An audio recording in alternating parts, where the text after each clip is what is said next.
Hello दोस्तों, मैं हूं साहिल और आप सभी का एक बार फिर से स्वागत करता हूं अपने YouTube channel unique story world में। दोस्तों, आज की इस वीडियो में हम आपके लिए लेकर आए हैं एक अनोखी कहानी जिसका नाम है हमारी दुल्हनिया। तो चलिए दोस्तों, आपका ज्यादा समय ना लेते हुए इस कहानी को शुरू करते हैं। एक बार की बात है, एक नवयुवक था जिसका नाम विजय था। विजय मुंबई शहर में रहता था, जबकि उसके माता पिता गांव में रहते थे। विजय का एक दोस्त था जिसका नाम राहुल था। विजय अक्सर अपने दिल की बात राहुल से बताया करता था, क्योंकि राहुल एक शादीशुदा युवक था जबकि विजय अभी कुंवारा था। अतः एक दिन विजय ने राहुल से कहा कि मैं तुमसे एक प्रश्न पूछना चाहता हूँ, और ये प्रश्न मैं तुमसे इसलिए पूछना चाहता हूँ क्योंकि तुम एक शादीशुदा व्यक्ति हो और तुम्हें इस प्रश्न के बारे में काफी अनुभव भी है। तो हमारा प्रश्न यह है कि क्या शादी करने में हमारा फायदा है या नुकसान? विजय की बातें सुनने के बाद राहुल ने विजय को एक पति पत्नी के बीच होने वाले सारे क्रियाकलाप के बारे में बता दिया। राहुल ने विजय को बताया कि किस तरह से एक पत्नी अपने पति का ख्याल रखती है, उसकी सेवा करती है और वह वे सारी कार्य करती है जिससे वह अपने पति को खुश रख सके। राहुल की बातें सुनने के बाद विजय को विश्वास नहीं हो रहा था कि एक पत्नी इतना सब कुछ अपने पति के लिए करती है, क्योंकि वह अपने जीवन में इन सब चीजों से काफी दूर था, जिसके कारण वह इन सब बातों से काफी अनजान था। अतः उसने राहुल से कहा, क्या सचमुच एक पत्नी इतने सारे काम अपने पति के लिए करती है? राहुल ने कहा, हाँ। तब विजय ने फिर कहा, तो क्या मेरी पत्नी भी मेरे लिए ये सब काम करेगी? राहुल ने कहा, हाँ बिल्कुल। तब विजय ने कहा, तब तो मैं अपनी पत्नी को बहुत प्यार करूंगा और उसे बहुत खुश रखूंगा। तभी राहुल ने कहा, लेकिन ये सब तुम पूछ क्यों रहे हो? तब विजय ने कहा, मेरे बाबूजी ने मेरे शादी का रिश्ता इसी शहर में अपने दोस्त की बेटी से तय करने वाले हैं, जिसके लिए वे बहुत जल्द गांव से आकर हमारे साथ उनकी लड़की को देखने के लिए जाने वाले हैं, और अगर सब कुछ ठीक रहा तो हमारी शादी भी बहुत जल्द हो जाएगी। राहुल ने कहा, अच्छा तो ये बात है, भगवान करे सब कुछ ठीक हो और तुम्हारी शादी भी जल्द हो, ताकि हमें भी नाचने का मौका मिल सके। विजय कहता है, जरूर। अब विजय के मन में राहुल की बातों को सोचकर शादी के लड्डू फूटने लगते हैं, जिससे कारण वह अपने शादी के ख्यालों में डूब जाता है और अपनी होने वाली पत्नी के बारे में ढेर सारे सपने देखने लगता है। और फिर धीरे धीरे वह समय भी आ गया जब विजय के माँ और बाबूजी लड़की देखने के लिए गांव से शहर आए और विजय के साथ लड़की देखने के लिए अपने दोस्त के घर गए। जिस लड़की को देखने के लिए विजय गया था वह उसके बाबूजी के दोस्त की इकलौती बेटी थी, जिसका नाम सुमन था। सुमन बहुत ही सुंदर थी। अतः जब वह चाय लेकर विजय के पास आई तो विजय उसे देखता ही रह गया और पहली नजर में ही वह सुमन को अपना दिल दे बैठा और उसे सुमन से प्यार हो गया। अतः विजय ने सुमन को रिश्ते के लिए हाँ कर दिया और सुमन से भी पूछा कि तुम्हारा क्या निर्णय है, क्योंकि तुम्हारा निर्णय हमारे लिए ज्यादा महत्वपूर्ण है। विजय की बातें सुनने के बाद सुमन ने कहा कि मुझे भी ये रिश्ता मंजूर है। ये बातें सुनने के बाद सुमन के पिता ने विजय के बाबूजी से कहा कि बधाई हो, हम दोनों अब दोस्त से समधी बन गए। फिर सब लोगों ने एक दूसरे का मुंह मीठा कराया और बाद में दोनों की शादी की तारीख पक्की कर दी गई।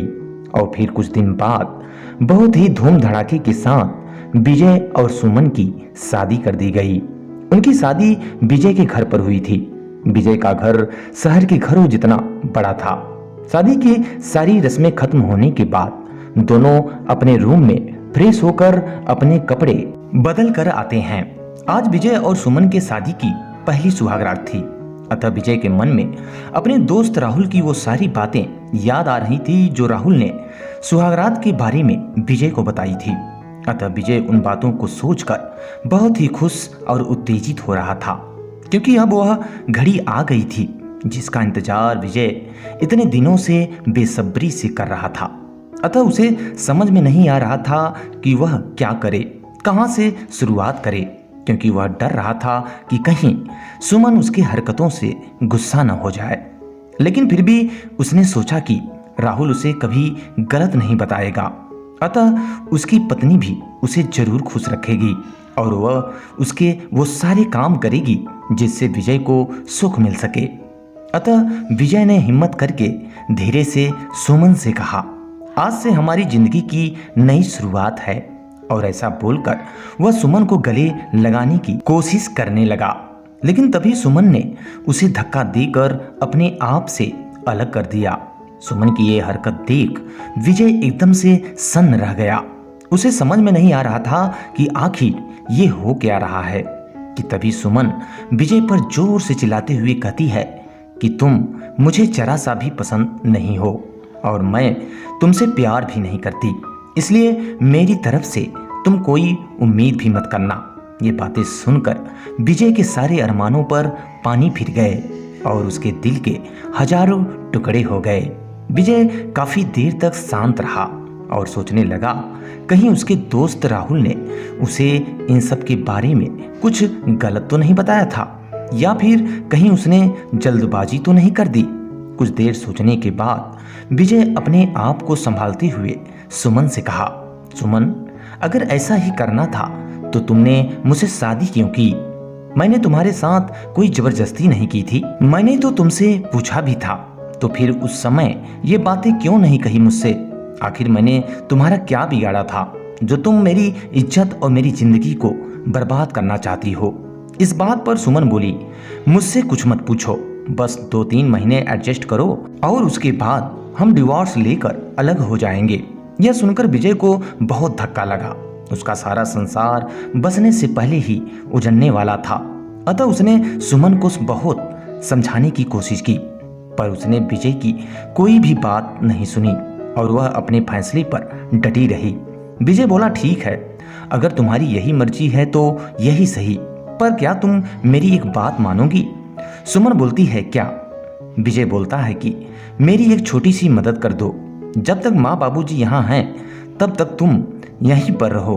एक बार वह गांव चले गए तो फिर सब तुम्हारे मुताबिक होगा। इस बात पर सुमन भी तैयार हो गई। वह बोली, ठीक है, लेकिन तुम्हारे माँ बाबूजी के जाने के बाद जैसा मैं कही हूँ वैसा ही होगा। यह कहकर वह सो गई। लेकिन विजय को नींद नहीं आ रही थी, क्योंकि उसके सारे उम्मीदों पर पानी फिर चुका था। आज वह बहुत दुखी था, अतः वह सारी रात सोचता रहा और फिर न जाने कब उसे नींद आ गई कि उसे पता भी न चला। अब हर रोज उन दोनों का दिखावा चालू हो गया। वे दोनों माँ बाबूजी के सामने पति पत्नी की तरह रहते थे ताकि उनको समझ में न आए, इसलिए उनके सामने पति पत्नी बनने का नाटक करते थे। और ऐसे करते करते दिन खत्म होने लगे। दोनों ही नौकरी करते थे, फिर रोज के टाइम टेबल के अनुसार अपना अपना काम खत्म करके काम पर चले जाते थे। विजय रोज सुमन से प्यार से बोलने का प्रयास करता था, पर सुमन विजय को भाव तक न देती थी और उसे अनदेखा कर देती थी, क्योंकि सुमन की एक ही इच्छा थी कि वह इतना जल्दी शादी नहीं करना चाहती थी, लेकिन वह अपने घर वालों का मन भी नहीं दुखाना चाहती थी, इसलिए वह शादी करने के लिए तैयार हो गई थी। पर शादी करने के बाद भी वो फिर से अकेली ही रहना चाहती थी, क्योंकि वह अपनी लाइफ किसी और के साथ शेयर नहीं करना चाहती थी। अतः जैसे तैसे वह अपने दिन काट रही थी, पर विजय हमेशा उसे अपनी पत्नी का दर्जा देने का प्रयास कर रहा था। पर सुमन कभी भी विजय को अपने पति का दर्जा नहीं देती थी। एक दिन फर्श पर पानी गिरा हुआ था कि तभी अचानक सुमन का पैर उस पर फिसल गया, जिससे उसका पैर फ्रैक्चर हो गया। विजय तुरंत उसे डॉक्टर के पास ले गया। डॉक्टर ने उसका इलाज किया और कहा कि पैर पर जरा सा भी जोर नहीं देना है और सुमन की काफी देखभाल करने के लिए बोलते हैं। फिर क्या, विजय तो उसे अपनी पत्नी मानता ही था, अतः वह सुमन का बहुत ख्याल रखने लगा। अब विजय हर रोज सुमन के पैरों की मालिश करता था। सुमन का पैर फ्रैक्चर होने के कारण वह ठीक से खड़ी भी नहीं हो सकती थी, जिसके कारण घर के काम और खाने की जिम्मेदारी विजय पर आ गई थी। पर विजय को तो पहले से ही इन सब चीजों की आदत थी, जिसकी वजह से उसे कोई दिक्कत नहीं होती थी। अतः विजय रोज खाना खुद ही बनाया करता था। उसके माँ बाबूजी भी घर के कामों में थोड़ा बहुत मदद कर दिया करते थे। विजय रोज काम पर जाने से पहले सुमन के लिए नाश्ता और खाना बनाकर खुद के हाथों से उसे नाश्ता और दवाएं खिलाकर तब काम पर जाता था। ऑफिस पहुंचने के बाद विजय टाइम पर उसे फोन करके दवाई लेने के लिए याद दिलाता था और काम पर से आने के बाद सबसे पहले उसके पैरों की मालिश करता था, उसे थोड़ा चलने के लिए मदद करता था और कोई भी काम हो उसके लिए तो मन से करता था। लेकिन फिर भी सुमन विजय को प्यार से नहीं बुलाती क्योंकि उसका मन विजय को स्वीकार करने के लिए तैयार ही नहीं था। एक दिन सुमन को देखने के लिए उसकी सहेली आई। उन दोनों की बातचीत चालू ही थी कि तभी विजय उन दोनों के लिए नाश्ता बनाकर लाया। फिर वो सुमन से बोला कि मैं जरा मार्केट से हो आता हूँ, थोड़ा सामान लाना है, तुम दोनों को कुछ चाहिए तो बता दो। सुमन बोलती है, नहीं अभी कुछ नहीं चाहिए, तुम जाकर आओ। सुमन की सहेली को विजय को ऐसे नाश्ता लाते देखकर बड़ा धक्का लगा। अतः उसने सुमन से पूछा, सुमन तुम्हारे घर का सारा काम तुम्हारे पति ही करते हैं क्या? सुमन ने कहा, हाँ वही सब देखते हैं, मेरा पैर फ्रैक्चर होने के बाद से। तब सुमन की सहेली सुमन से बोलती है कि तुम बहुत खुशनसीब हो जो तुम्हें इतना प्यार करने वाला पति मिला है। ये बात सुनकर सुमन के चेहरे पर मात्र प्रश्न चिन्ह था। तभी सुमन बोली, इसमें इतना खुशनसीब होने जैसा क्या है? उसकी सहेली बोली, अरे मेरा पति मुझे पूछता तक नहीं कि कैसी हो तुम, खाना खाया कि नहीं, और मेरे पति ने आज तक कभी मुझको चाय तक नहीं पिलाई। मुझे भी लगता था मेरे पति भी मेरा ख्याल रखेंगे। ज्यादा कुछ नहीं, अगर प्यार भरे शब्द ही बोल देते तो वही बहुत होता मेरे लिए। बहुत इच्छा होती है यार, पर इसके बजाय मुझे हमेशा निराशा ही मिली। बहुत मन दुखता है मेरा। यह सब सुनकर सुमन विचारों में डूब गई। अब उसके मन में विजय के प्रति प्यार जगने लगा था। विजय का प्यार अब उसकी आंखों के सामने आने लगा था। विजय उस पर जान छिड़कता है, यह बात अब उसे समझ में आने लगी थी। और फिर धीरे धीरे सुमन को भी विजय से प्यार होने लगा था और वो भी उस पर विश्वास करने लगी थी। इधर विजय के मन में मात्र एक ही डर था कि जिस दिन माँ बाबूजी गांव गए उसी दिन हमारा डिवोर्स हो जाएगा और सुमन मुझे छोड़कर चली जाएगी और समाज में मेरी इज्जत मिट्टी में मिल जाएगी। विजय यह सोच ही रहा था कि तभी माँ बाबूजी विजय को बोलते हैं कि बेटा अब हमें गांव जाना चाहिए, थोड़े दिन रहकर खेती वगैरह करके आते हैं। विजय यह सुनकर सन्न रह गया। विजय उनको जाने नहीं देना चाहता था और उनको डिवोर्स के बारे में भी बता नहीं सकता था। अतः विजय यह सोच रहा था कि ये सब वह सुमन से कैसे कहे, कैसे उससे बोले, और यह सोचते सोचते ही वह सो जाता है। सुबह उठता है तो देखता है कि सुमन बहुत जल्दबाजी में थी और वह काम पर जाने के लिए निकल रही थी। और जाते जाते वह विजय से बोलती है कि विजय टिफिन बनाकर रख दिया है, लेकर जाना, कपड़ों को इस्त्री करके रख दिया है और नाश्ता भी करके जाना, और हाँ आज घर पे जरा जल्दी आना। यह बोलकर वह ऑफिस के लिए निकल जाती है। विजय मन ही मन सोचने लगता है कि जिसने आज तक एक गिलास पानी तक नहीं दिया, उसने आज अचानक इतना सब कैसे कर दिया। विजय का मन बहुत आसान था। उसके मन में अनेकों प्रश्न चल रहे थे जिसका जवाब वह जानना चाहता था। अतः वह भी सब काम करके ऑफिस के लिए निकल गया। अब उसके मन में बस इतना ही चल रहा था कि वादे के मुताबिक आज हमें डिवोर्स के बारे में बोलना है, क्योंकि माँ बाबूजी जा चुके थे। शाम का वक्त था। सुमन के कहे अनुसार विजय जल्दी से घर आता है। इधर सुमन पहले से ही खाना बनाकर सब काम निपटा कर रखे थे।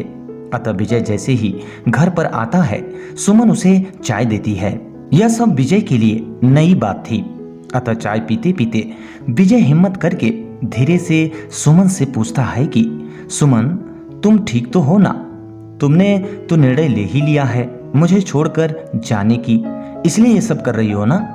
इस बात पर सुमन बोलती है, मैंने अपना फैसला ले लिया है और अब मैं कहीं नहीं जा रही हूँ। मैं अब अपनी पूरी जिंदगी तुम्हारे साथ बिताना चाहती हूँ।